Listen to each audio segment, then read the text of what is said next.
Let's talk more about the president's day, the Gorsuch appointment and officially being sworn in, and also the foreign policy challenges with senior political analyst Hume with us tonight. Good evening, Brett. I may have to interrupt here for the Alabama governor's announcement, which we can talk about too. But first, your thoughts on this day, this week, and what we're seeing here with the Gorsuch swearing in and how this Trump administration has been doing.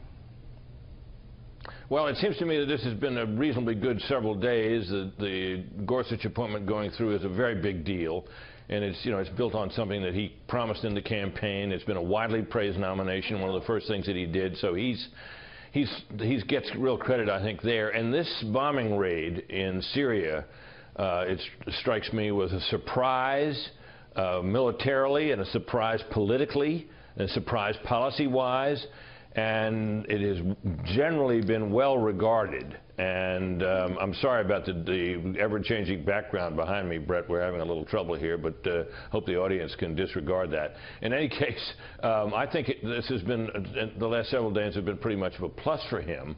And I think, when you hear the criticism that's going down about this bombing raid, that it is not well founded in the sense that the surprise of it has helped, I think, him and the world.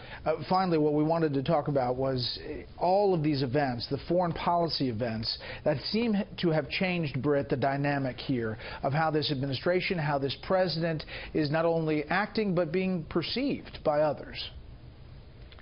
Well, we're seeing now the difference, I think, Brett, between campaigning and governing. He campaigned on a, not the world's policeman, America First platform. And that seemed to have a lot of appeal. And I think what happened is he got into the job.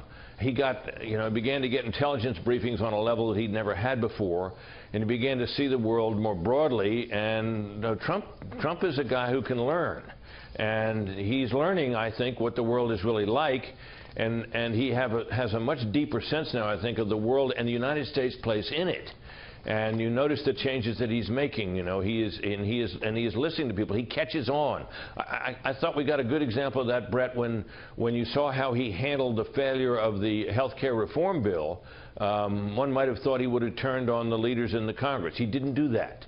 I think he understood where the problem lay, and he has demonstrated that. So and he also saw that he learned a lesson from Mike Flynn's problems, and he's now got a guy in that job that he's allowing to do the job. I'm talking about H.R. McMaster, and I think he has a more harmonious and mature foreign policy team as a result of it. And I think he's listening to these people. And this is what I think we're seeing, and one can only hope that that will also translate across the board in his handling of other policies as well. It might even translate into his feeling about the utility of his Twitter feed, although I don't know whether one dares to hope for that yet. Well, Britt, as always, thank you. We love to have you no matter what the background is.